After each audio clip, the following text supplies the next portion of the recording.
Thank you all for tuning in to the Hometown Roofing Podcast. Today I have a great friend of mine, Mr. Matt Smith. He is the Director of Operations for Fox Creek Homes, a local custom home builder here in the Charleston area. Today we're going to sit down and hopefully give some tips to homeowners who may be looking at buying a custom home, things that you should look for, and then kind of talk a little bit about roofing and how builders and different trades collaborate. So looking forward to it, man. Yeah, absolutely. And we've actually kind of started some new business together here recently, and have I guess a new thing. What comes to mind is our project in Isle of Palms with some deck waterproofing and things that may not necessarily be thought of in the roofing realm, but somebody with your expertise can really change the game for us there. So I'm looking forward to it. For sure. Well, tell us a little bit about you, how you got into the whole construction world, and a little bit about your background. We might have to have another podcast for that whole story, but I've been in it some form or another from early days. Pounded nails, shingling, re-roofing when I was in college. Even before that, working with my dad and just loved working with my hands. Went to school for engineering and just always had the passion for the construction business. So I've been, multiple roles from framing, assisted living facilities out in Oregon, managed a whole bunch of new construction, both single family homes and multifamily out there. And then did a 10-year stint here in North Carolina, north of us now, with a really high-end remodeling company, and kind of really learned everything about the business from the rework side, right? From roofing, siding, windows, doors, decks, screen porches, all that. And then spent 5 years in distribution. I decided at age 39 I needed a new challenge in my life, so learned a completely new trade, and it was a huge blessing. That's how I met. We met each other, and really learned that other side of the business, what it takes to provide builders like myself now, roofers like yourself, with what they need to do their job, and another avenue of customer service. And but always had that passion for the building business. And I said if I was ever going to do it again from the construction management side, that it would be with a really high-end custom home builder. So I had the absolute blessing of being offered a position in the operations team at Fox Creek Homes. And so here I am, man. It's been a year, I guess, and 3 months now, and it's been an absolute blessing. That's crazy. Time flies, man. It truly does. Holy cow. Yeah, I think about last year when we were down in Key West and started to initially talk about this, and it was like that seems like yesterday. Yeah, I mean, it sure does. Crazy. Sure. Well, and to that point, right? There was not even a kind of a thought of us now being in business together on the other side of the world, and here you've now roofed or are in the process of roofing 3 custom homes for me. It's just unreal. And we've since been inducted to the Kiowa River Builders Guild, and we're looking to go down there together. So it's just from one relationship where you were my customer, and now I'm your customer completely, 180-degree flip side. It's very, very, very full cool. circle. Yeah, great awesome, opportunity. Man. What are some of the challenges that y'all see? Kind of unique stuff. I know you've done stuff all over the country, that like some Charleston unique challenges that y'all run into in the custom world. Yeah, it's a good question. And I think this probably translates even to the non-custom residential, whether that be production, but particularly in the custom in Charleston, South Carolina, and is doing things for our coastal environment, right? Whether that be waterproofing a roof or selecting the right products, having the right partners, all trades, all vendor partners, where the builder, we are a general contractor, right? And there's a reason they call you the general contractor. And granted, from my history, I have a ton of specific knowledge, and I might be an anomaly in the business from a ton of specific knowledge. But general contractors rely heavily on experts, right? To compile a home, and multiple subcontractors and subcontract trades, from HVAC to plumbers to exceptional roofers, all the above. And we just really lean on them in the coastal environment, particularly to be able to hand that home over to our clients and know that we don't have a thing to worry about after the fact. And there is an alternative way to do that, and it's to do it cheap, and to hire and try to manage through subpar contractors. And it can be done that way, but boy, it also can bring its own set of problems, for sure. So that's probably the most unique thing in Charleston. Yeah, and I think both of us have seen the flip side of that from, I know you saw all sorts of different trades come through your old distribution company, and I hear the horror stories on my side from Sure. homeowners where we get called in to fix the mess after the fact. And not that every job goes smoothly. Yeah. You just heard the phone conversation that I just had. Yeah. Yeah. It's how do you fix it? And I know deep down that the reputation and everything, just like Fox Creek, the reputation that y'all have, is something going to go wrong. Yeah. A Yeah. hundred Yeah. percent, it will. It's not if, it's when. Well, and I think that's what separates both of our companies and why we still have the relationship we do on this side is it's not if, it's when. But what separates, and pardon the expression for any of the ladies watching the podcast, is what separates the men from the boys, right? Yeah. Is or the good from the bad is when those things come up, how do you hit them head on and how do you address them? And that's part of the integrity side of the business, right? And I know Hometown Roofing is this way, and it's the same that we build our business on is, once you're a part of the Fox Creek family, you're a part of the family, and we treat everyone's home like we're building it for ourselves. Yeah. Yeah. And that's what I tell all of our guys all the time. Every single appointment should be as if you're re-roofing your grandma's house. Yeah. Or your own house. Yep. What would you let that slide if it was your house? That's right. That's right. No. Okay, then why are we letting it slide? Yeah, and I that's one of the things that Fox Creek was a phenomenal company when I came on board, but I love that I've been able to kind of inject that part of myself into the company as well, and bring that heightened level of attention. Yeah. Right. Prior to my involvement at Fox Creek, a lot of that stuff was my boss. Right. Yeah. He was the point man for all of that stuff, and it's been a blessing for me to be able to take that off his shoulders, let him focus on the other aspects of the business, and train and cultivate and mentor, both trades and project managers, et cetera, to just be building the best home we possibly can for our clients.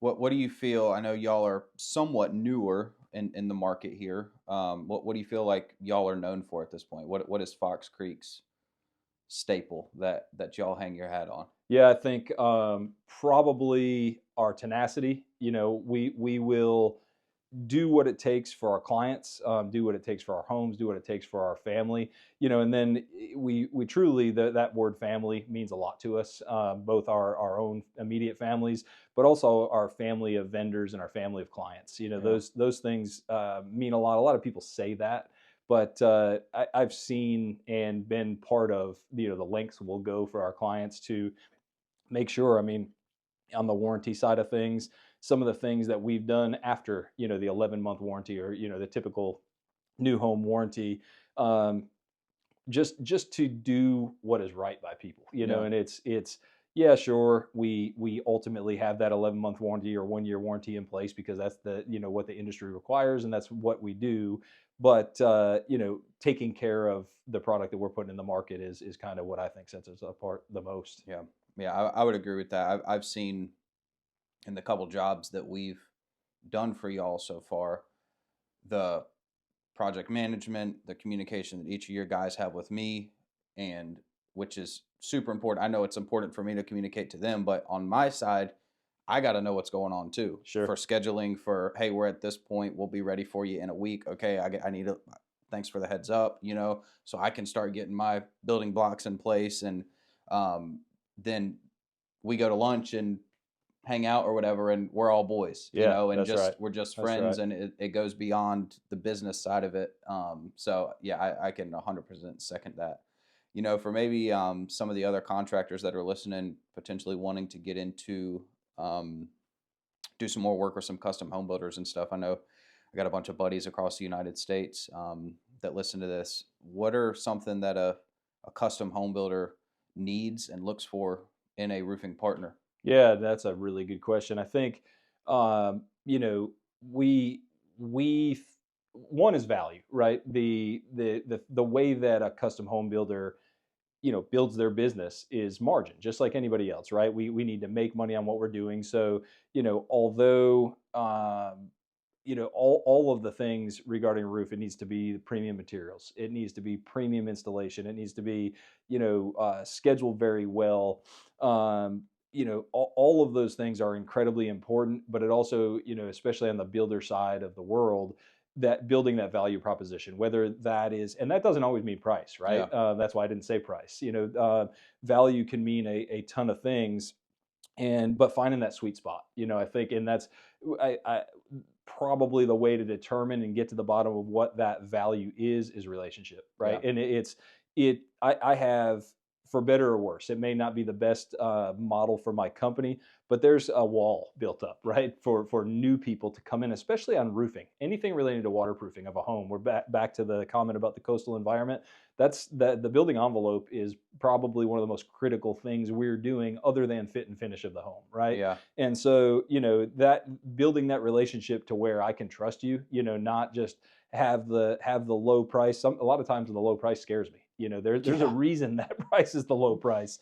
And I think that transcends outside of the new construction world as well, right? Is there probably a lot of reasons why the low price is the Yeah. low price. And I think I owe it to my clients ultimately, who I'm building that home for, to do the due diligence and find out why that price is the low price. Yeah. So, but I think if to sell premium products, premium install, and that premium relationship, it is built. There's a ramp time to get to that point, Yeah. where you can get inside the door, and some people may not have the wherewithal to take that time. You and I kind of had a shoe into that Yeah. relationship from our past, but I think there is value there, and there's certainly, back to the question about other people in the industry, there's money to be made. Yeah. There's no doubt about that. And then, for the right builder partners like Fox Creek, who have a great growth plan, there's longevity as well. Yeah. And I think that to kind of hit on your point, what you said, there's, with somebody being exponentially lower, we see it every week on just the regular residential re-roofs. And from your distribution history, there's a little bit of wiggle room between Hmm. products, but it's not a lot.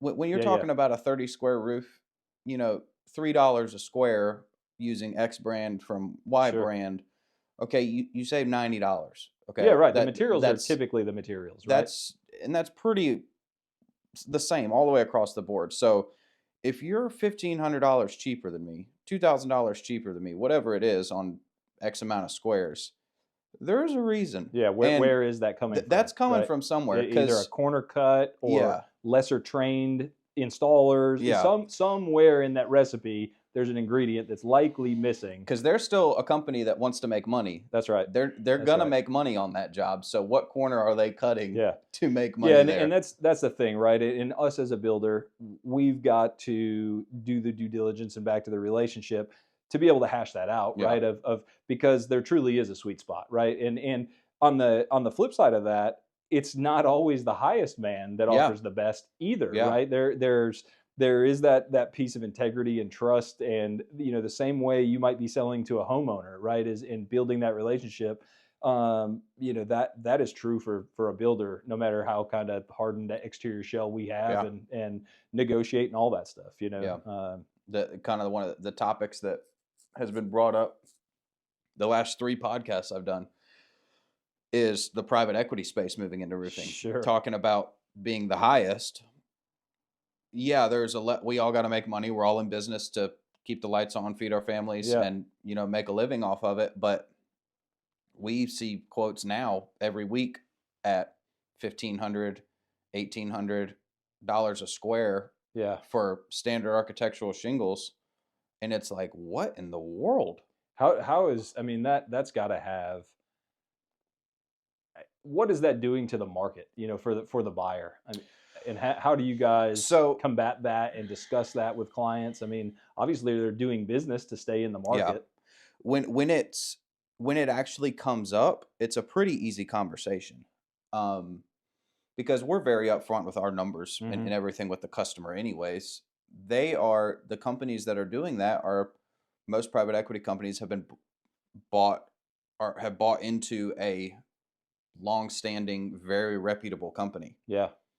to where I know, for instance, one in Myrtle Beach that has been in business for 20 years. Well, now they're getting the re-roof business off of the re-roof business that they did 20 years ago. Hmm. They're getting repeat customers because that life cycle of their Sure. roof is going. So who are they going to call? They're going to call the guy that's still in business that did it 20 years ago. They're not price checking them. Yeah. They're just using the reputation and they've got a great reputation. Don't Yeah. get Yeah. me wrong, Yeah. but I think that's where people that aren't, as a homeowner, doing their due diligence of getting multiple Yeah, I was just quotes going to say and getting that second quote, right? Yeah. comparing the value of, okay, why are you $1,000 a square more Yeah. for architectural shingles? Yeah, What's which on an average roof, you could be talking $20,000 yeah, more. I yeah. mean, that's amazing. So the conversation's fairly easy once we, like, for instance, Sergio sold one a couple weeks ago. He was at like 12 grand. The next guy was at 27. Yeah. It was like, what? The lady was like, "Oh, there's no way. You missed something." Sergio's like, "No, I'll walk you through our measurement report. These are the Sure. squares. These are all the materials. Here's what my materials are going to cost. Here's what labor is going to be," and just all shock that we could do it for that price. Hmm. But that goes back to the reputation of the former company that she called. Sure. You know, she's going on Google and reading everybody's raving their reviews. Great company, and I'm sure they do a great job. Yeah, yeah. But when you see one beside the other, it's the same value, but a third of the or two-thirds of the price. Yeah, yeah. Really, It's amazing. it's wild. It's wild. That's amazing. But I think that's just the nature of where, unfortunately, a lot of the industry is going. And there's nothing inherently wrong about private equity. Congrats to those guys that, built the company Yeah, yeah. and got it. But the they're buying into roofing for a reason. Sure. Well, I'll tell you an interesting story about the custom home business as well, right? It's we're building a premium product for a premium client in most cases, right? Our homes in the Charleston market could be anywhere from $2.5 million to $12 million. Yeah. It's an expensive cost of entry, and they're for that luxury you can charge accordingly, and there are companies out there very similarly taking advantage of that ability, right? Yeah. And one of the things we pride ourselves on is a lot of my company, we come from diverse backgrounds. We've been on the production side, we've been in the multifamily side, we've been in the distribution space. So have a good idea of what it takes to get stuff done, right? What the real cost is. Yeah. And also are very, very creative on how to value engineer, on how to get a client exactly what they're looking for Yeah. their budget, and also how to get things done in reasonable cycle times. Like you guys, it's sure you could take a week to do a roof, right? But can you get in there with efficiency, with a good game plan, well scheduled crew, efficiently getting your trash off the site, all the things that you guys do, that allows you to offer that value to your Yeah. client. And that's one of the things I think, that as I really got to, be integral to Fox Creek and the value proposition to our client is we're just good at this, right? Yeah. And I'm proud of that. Yeah. I'm proud of that we can bring that value to where we've looked at homes that some of our contemporaries are building, and one that we lost recently, we were pretty confident we could have built it for almost $1 million less, to client price, and that's that doesn't. It's very similar to your private equity example. Is like that doesn't compute to us. Yeah. Is how that is, and that to us is just pure margin for another company. So and it's not ultimately treating the client right. So Yeah, and that's with pretty much anything construction is good work at a fair price and doing what you say you're going to do. And then, but my definition of fair is not Joe Blow's definition of fair, yeah, and yeah. that's the tough, some things that I struggle with is like, man, what some of the stuff that we see on our side of the industry is like, how do these companies sleep at night? Yeah, well, and Like, that's that I think too with a person like yourself and a company like yours is I almost don't worry myself with that, right? I do what's right by me and our company and our yeah, people, our clients, and it all of the rest of the industry to some degree, except your contemporaries who we've talked about competition before and yeah, how you encourage competition. yeah, Competition's a good thing. Having colleagues who are going after the same business as you. There's that's good, but also can't stress yourself about the how can those other ones who aren't doing things yeah, kind of with what you look at as integrity. It's like you said, you do a fantastic job with high level communication and turn out the best product you possibly can for a value and do that for a reasonable price. Yeah. And I think you're doing everything you need to be doing Yeah. in business. Yeah. Well, we're going to take a quick break here, and we'll be right back. I'm blessed that it happened to me and not somebody who was like super high value from I'll never get this guy back standpoint. Yeah. Oh, man. All right, let's see here.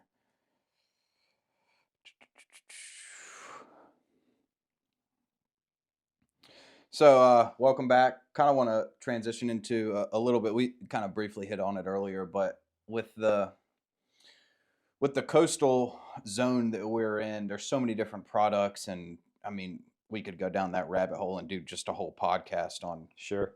all the different coastal recommended products, but what are some of the unique challenges and unique codes and stuff that y'all have run into when it comes to not even just roofing, siding, um, the decks and all these different things that y'all have to make sure that, like the house in IOP that we just finished, you're right there on the waterway. Yeah. You're going to get all that coastal breeze, the brackish water, like all that stuff. I think, here's an interesting thing about South Carolina and why, as a builder and as a homeowner, it's so crucial that you hire a trade partner or a company with integrity, that's been manufacturer trained, and that does things right. There are no specific inspections related here to, where a lot of North Carolina has fortified roofing code where Yeah. that underlayment has to be inspected. South Carolina, this blew my mind when I first came here. We don't require drip edge on shingle roofs.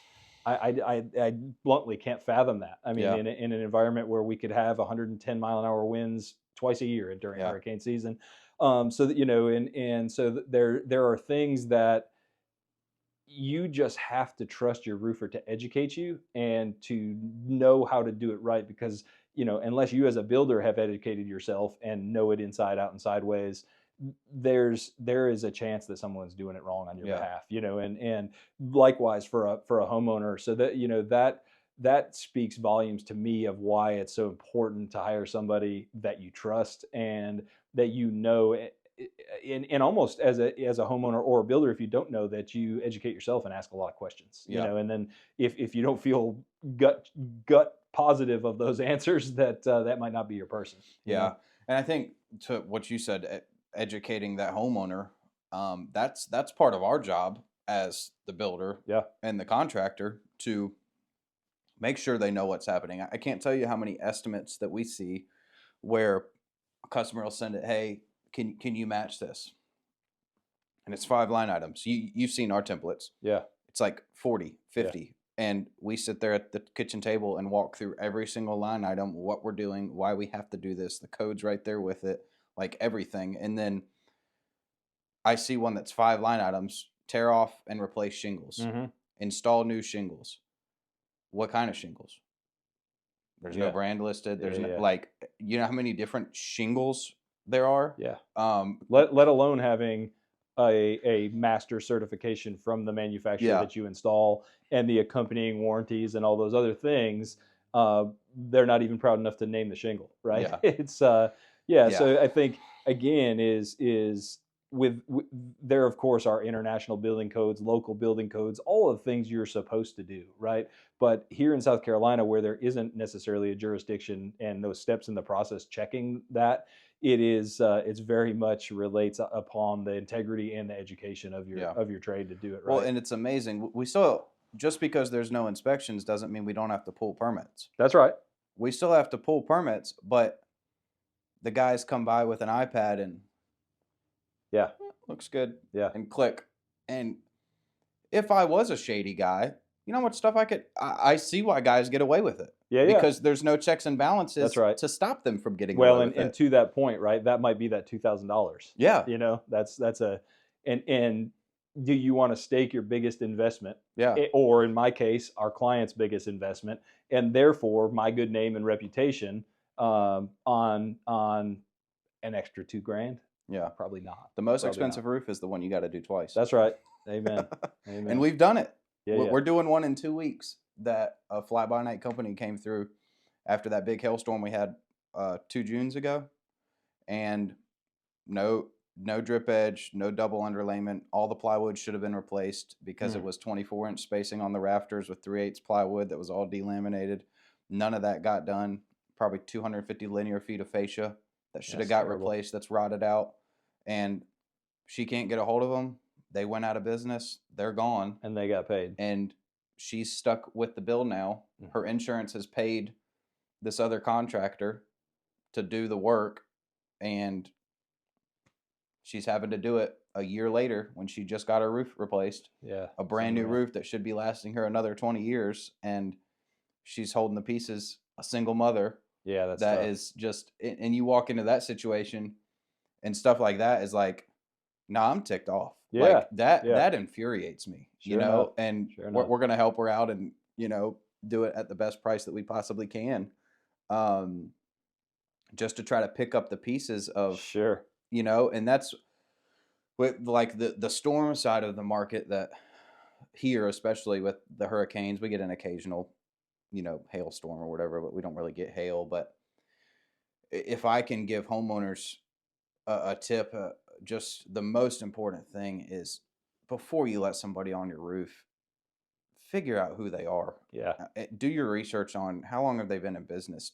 Are they licensed? Are they doing stuff the right way? What are other people saying about them? Did they just show up here overnight Yes, because I they was gonna saw the say, hurricane was especially coming through? in that pressure situation, right, where you might have Yeah, some shingles torn off your roof, yeah, or that's probably where a homeowner would be most prone to making a quick decision, and yeah, probably the time where they need to slow it down the most. yep, Although that isn't intuitive, yep, it's got to be tough. yep. So a little bit more into the education of homeowners. What are some things that if a homeowner is considering building a custom home, what questions should they ask, and what are some tips that you can give maybe a homeowner looking to build a custom home? Yeah, I think what is your process, right? How do you start? How do you see us through the process as a client? What is your design process? What is your architecture process? Let's there are multiple different scenarios, right? Whether we are building a home for them on their land, or we have a lot, or if someone comes to us and we have a spec build, right? A home that we're building as a speculative build for a future buyer that we're marketing, and a client comes in midway, is to really understand that builder's process, and to understand kind of milestones, right? Milestones are important. Of when do I need to select things by? When can I change things? How does the change order process go? And at what point can I make a change to X, Y, or Z without penalty? Or let's say, for example, if you wanted to change how your plumbing was run behind the walls after drywall, things become a whole lot more Yeah, expensive. And does your builder have a process to notify you yeah, of those milestones through the process, to to keep you out in front? And a lot of those are walking physically through the home, or if it's a buyer that's buying from another state, do we have a process to do that remotely, where we can video walk them through the home? There's a number of ways to do that, but I think the client experience is probably the most important thing. And for a buyer to feel comfortable with Fox Creek, they've got to feel comfortable with our process. And I think that's one of the things we do great on our end, is getting the client to contract through the initial design and architecture phase, getting the house fit on their lot, and then when our design team takes over, really having as closely dialed in of a specification of, once it's time to break ground and build that house, that the thing just goes smoothly. yeah. So And yeah, it's really all I about can't process. imagine what y'all's designers, all the choices, and whew, I can't even. I struggle with trying to get a homeowner to pick up Shingle one color. of the 8 shingle colors. I it's can't a imagine that. process, and it's funny too, for myself as director of operations. My job is multifaceted, right? The first part is to get those plans designed, so we have a document Yeah, that now a designer can go pick the exterior and look at bathrooms and look at kitchen layouts and cabinets and all those things. And then estimating can do their job, but also my job is to get it to construction as quickly as possible through the permitting process. And so back to process, and what the questions clients should ask is, how long do those things take, right? Because Charleston is a special place in that regard. We have a lot of tree ordinances in the different jurisdictions. We've got wetlands everywhere, which Yeah. have their own set of guidelines. So, having knowledge and relationships in those jurisdictions to expedite things through the process, and Yeah. actually, when the customer says, yes, we're ready, we want to sign a construction agreement with you, that it's not another 8 months until we can build their house because we're tripping all over that whole process Yeah. of getting the thing to construction. Um, so again, just making sure that that's all smooth for our buyers. Yeah. But you're absolutely right. It's there's a large menu of options for Yeah. sure. I can only imagine. What are some things, just another tip for homeowners, where if they're, obviously everybody has a budget, and a dollar figure in their mind before they do the undertaking of building a custom home, of kind of what their precipice is, where would you say X, Y, or Z area is worth spending the extra money for quality? Not that everything shouldn't be quality, but there Yeah, is levels of things that sure. don't cut the corner on this thing. I Cut it. That's a really good question. And I don't know that I would necessarily, like you said, with quality or cutting corners. It's not that. That's probably not the right word. It's not Yeah, cutting a corner. It's no, but I'm with you. Like value engineer, yeah, or figure out, hey, I can deal without that ultra premium in that area. And I think for a buyer, and this is a struggle because, when we're building people's dream homes, and sometimes their last home, right? yeah, And so, myself, if I was building a home, I would want to throw everything at it, and I would probably have a hard time staying within my own budget because you want it to be amazing. You want it to yeah, be beautiful. But that's, I think, where the right builder can really guide that process and direct, and really we'll just ask a million questions, right? Is what's the most important to you, right? A lot of people want to walk into their great room, kitchen area, and really have that statement piece there, right? So we might use the kind of ultra premium cabinets there and ultra premium countertops there, and in secondary rooms where, it's not going to be seen by everybody, all your yeah, dinner party guests and things like that. That's a place you can put value and still have the top of the line cabinetry, but use their next line down in yeah, secondary areas and things like that. But, we see a lot of money, time, and effort spent in kitchens. There's a kitchen remodel is extremely expensive. Charleston is a place where you can spend a lot of time in that whole outdoor living space. So, pools and outdoor fireplaces and things like that. And then I would say, from a value standpoint, places to look at are your secondary bedrooms, right? Where it might be a kid's room or a guest room and things yeah, like that, and where you can still have that multi-million dollar home look, but there are some really incredible value based products out there that that's the place you can save, yeah, and still build an incredible yeah, home. yeah. What are your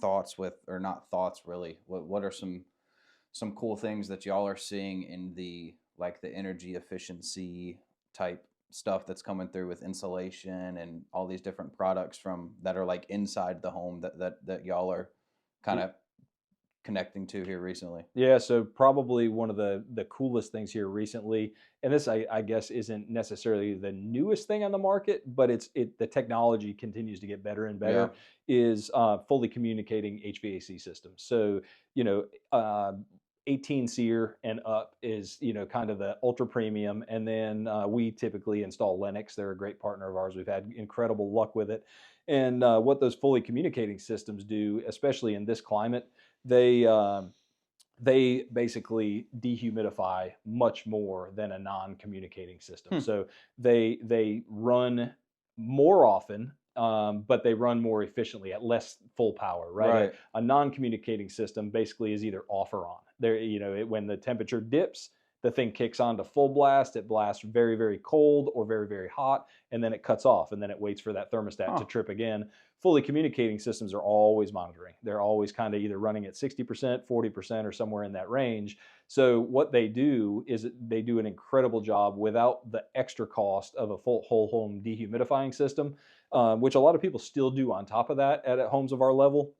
but the fully communicating systems do an incredible job even without that extra 10, 15, $20,000 expense of a whole home Yeah. dehumidifier, just because of the ultra efficiency built into that system. And you will spend more money on that, Yeah. but that to me is money absolutely well spent. Yeah. Even, let's take that down. I was mentioning some of the home prices we do in Charleston, even to a lower spec level, in that kind of 750,000 to $1 million range. It might not necessarily be affordable in that range, but if you were going to say, hey, where should I spend my money? I want a super comfortable, easy living house. That would probably be one of my recommendations from a Hmm. just efficiency and livability standpoint.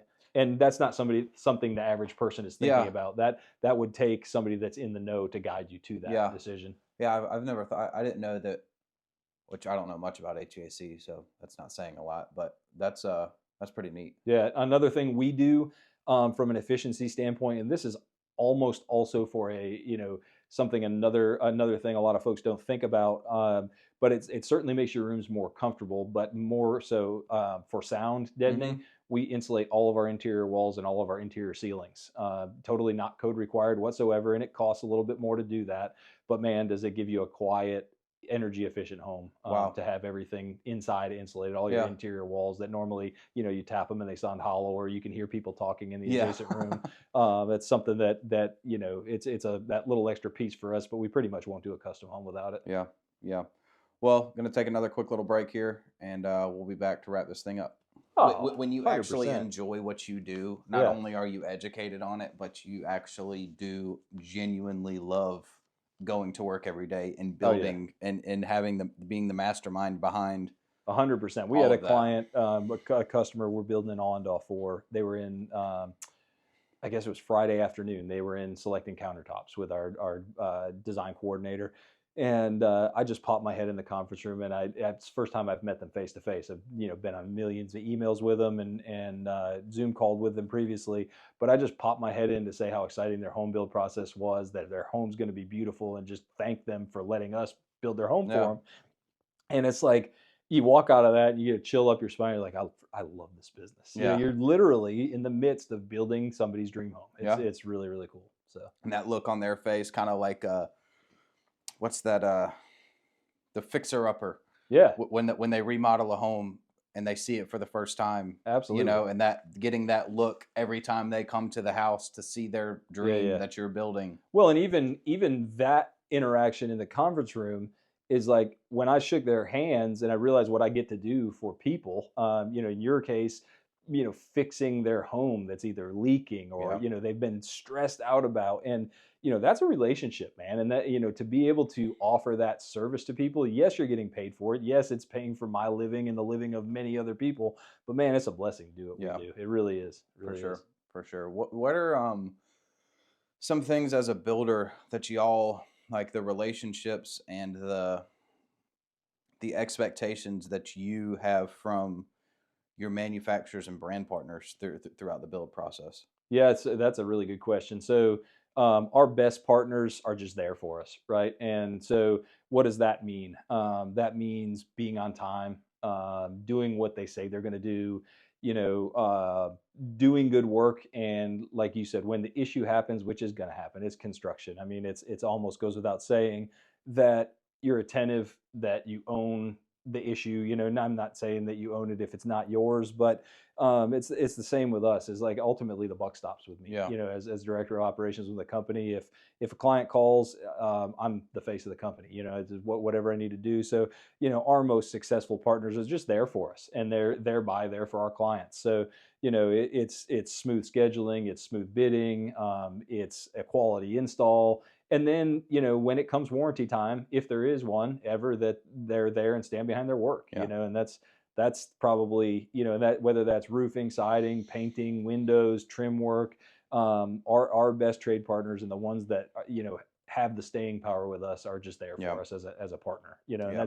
that's truly back to the family thing, right? They become part of the family. Yeah, for sure. I think, kind of transition into one of the last segments here. When it comes to all that, there's so many. Um, what's the word I'm looking for? Not downfalls, but having to explain to your trade partners, but also your customer, like the timeline of kind of like we've already mentioned, of how things are going to go and why this can't be rushed. Yeah. Why this has to be this certain, through our experience, this X, Y, and Z process is so X, Y, and Z doesn't happen. Sure. And then kind of hearing the horror stories of this is what happened when they did rush it, and Sure. we're pushing to meet that production deadline, and it's not just take the extra week and Yeah. Yeah. do it.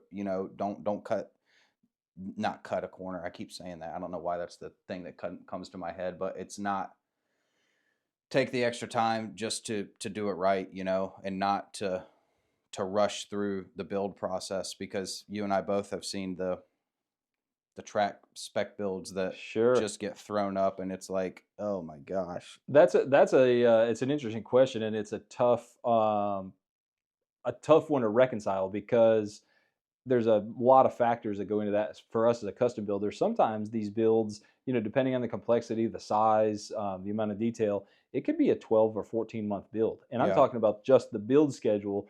And then you step back from the initial consultation and design contract through plans, through design, through permits. You could be 5-6 months in at that point, and that's the extreme scenario, so you're talking about an 18-month or 2-year total process. So homeowners, clients want to get in their house as well, right? And we a lot of times folks have a home to sell that they need to market, and they don't want to be in that limbo period of not having anywhere to live, between house moves. So but at the same time, it behooves us, just like it does you, to just do it right. And that's the communication piece, right? That's the keeping the homeowner abreast, talking about milestones, knowing that if we had a projected closing date and something, happens that's not going to allow that to happen, it's just being transparent with your client, and just, probably similar to you with scheduling. If you might be better off to reschedule than jam something down the pipeline and try to rush a roof, for example. And every time that, not every time, a lot of times when we try that, we get halfway through the day of a 1-day re-roof, and it's like, man, I should have just pushed it to tomorrow. Sure. What am I doing? It's most of the time we're rescheduling, kind of like you said, on factors that we can't control. Yeah, the weather. Sometimes hard to. Those are difficult conversations, right? And I think a lot, for type A guys like ourselves, what you would think to do is, let's push the envelope. Let's get it done. Let's work it. Let's burn the midnight oil. Let's stack 3 contractors in together. But there's a sacrifice somewhere when you do that. So, I think that's another thing about the business, is having the integrity and the wherewithal to have those tough conversations with clients, even though that might not be the news you want to deliver. But that's what's best for us, and therefore is going to be what's potentially best for our clients as well. Yeah, and then in y'all's world, there's certain trades that, like, I can't do the roof until the siding guys are done and painted. Yeah. You don't want them painting your new roof. That's right. If they're held back a little bit from unforeseen circumstances, there's nothing you can do. There's nothing I can do. It's just the way it is, and okay, production gets pushed back a week. You asked me what makes a good trade partner who succeeds with a builder. Somebody that understands that, right? Yeah. Somebody that is flexible to the needs of the builder, because sometimes we can be a needy bunch, man.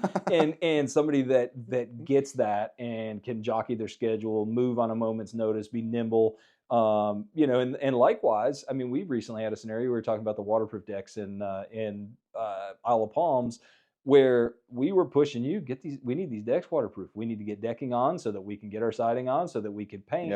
And someone with less integrity could have went on, slapped that waterproof coating on that's not supposed to be applied in the freezing, that needs to be 40 degrees and rising for 48 hours. And we could have had a deck on, and we could have had siding painted and all that. And then 6 months later, and then a lawsuit, right? So, that was a hard pill to swallow, but that was the tough conversation, that you're just like, I am not sacrificing my integrity and taking a risk and a gamble with my warranty and good name and the relationship. Because the potential future business. You're pushing me, and that's where we as a builder, that directly impacts the construction schedule, but that's the guidance and the reality that we need to just pull the reins back and say, no, no, no, no, no, no. Yeah. Like, let's just do this the right way, or we're Yeah. not going to do it. So Yeah. yeah, those are our best partners. Yeah. You know, sometimes we just need a dose of reality, For and sure. there you go. For sure. What's one success story that you have in your mind that sticks out to you? Success story in the building business. The building business, yeah. From, I know me and you were talking about it a couple weeks ago. The you told it last time we sat down. I'm trying to remember who it was. Oh man, Matt. I wouldn't be sitting here if I didn't have a lot of success stories. So, and you're right, the conversation we had was a good one. So I'm trying to think of what it was. You immediately your mind jumped to it when we sat down last time. It was a build that y'all had just completed, and oh, I know exactly what you're talking about. Ondaw, and I won't mention the customer's name because it's irrelevant, and I yeah, don't want them to think I'm talking directly about them. But it's a story about trust, and I was flattered that amount of trust got put in me and faith.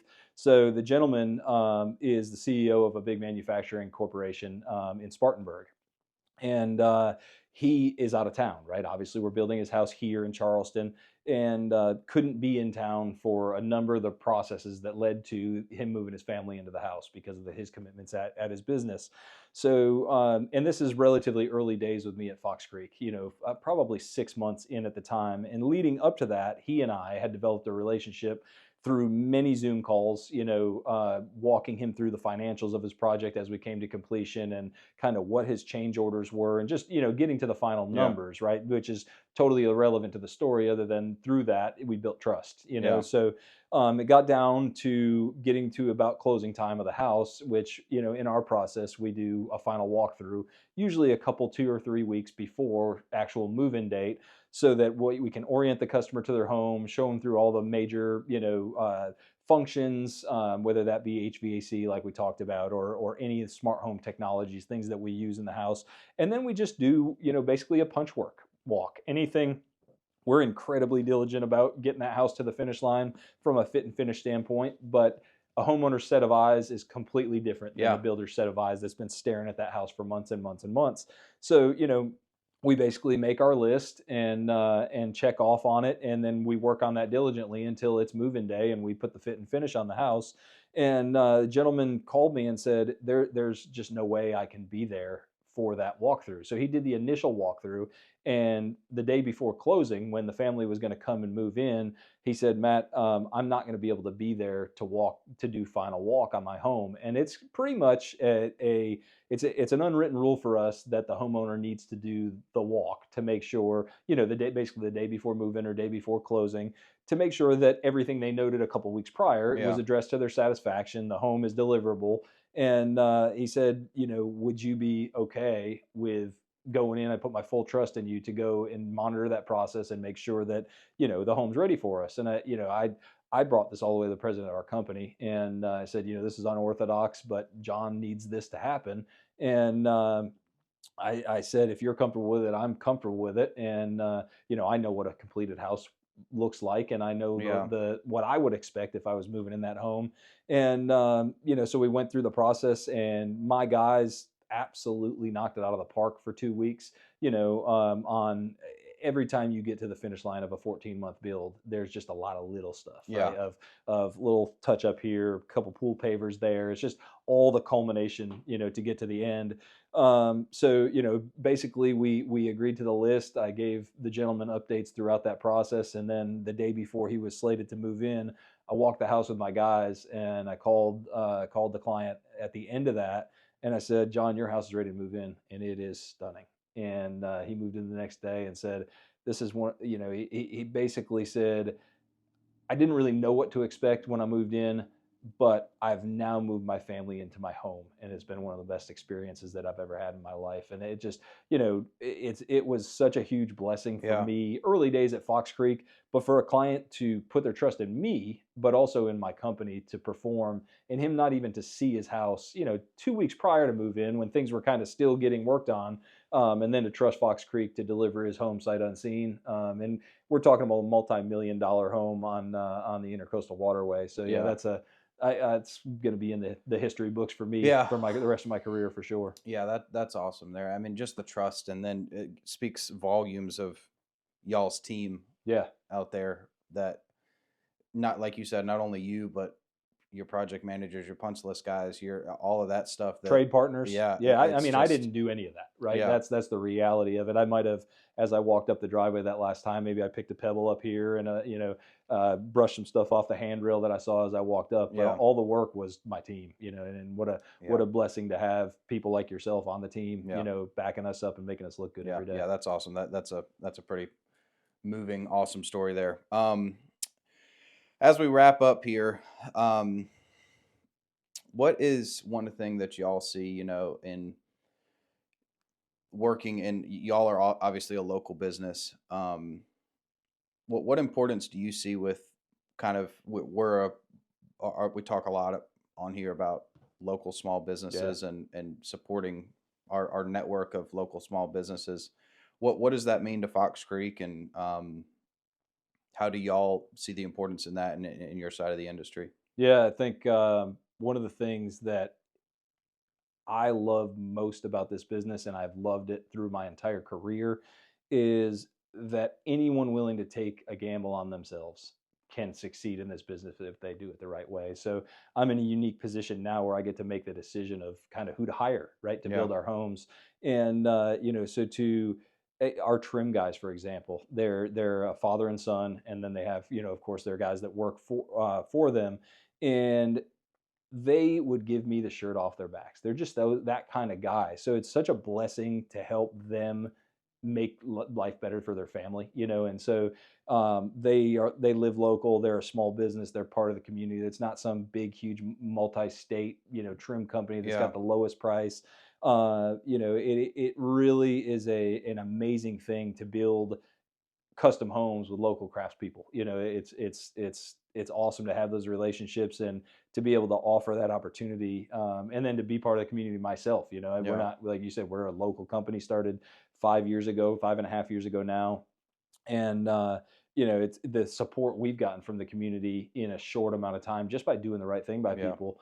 So to be able to pass that along and bless others, man, it's yeah. amazing. It's Well, people amazing. notice. I mean, the general population wants to support local, and Sure. wants to support the small guy, and the nice thing about local small businesses is when you call, Yeah, you know who you're that's right. talking to.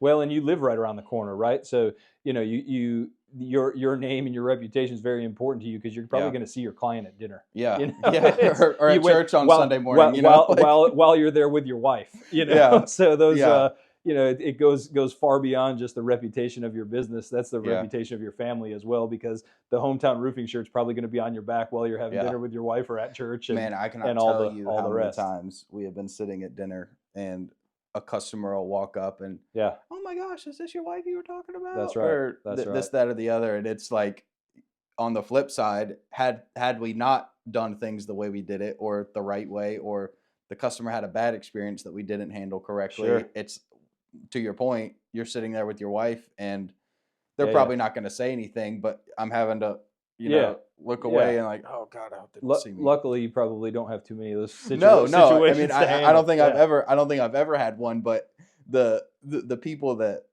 back to what we talked about a little bit ago, like how you sleep at night. It's like, I don't want to have to look over my shoulder and Yeah. wonder, am I going to see this person out in town? Well, it's the same way. I think the reason that our trade and vendor partners like doing business with us is we treat them the way we would want to be treated Yeah, as well, right? That's the same way you talked about how you would look past something at someone's home, a homeowner's home, or how you would do it like you would do your own work.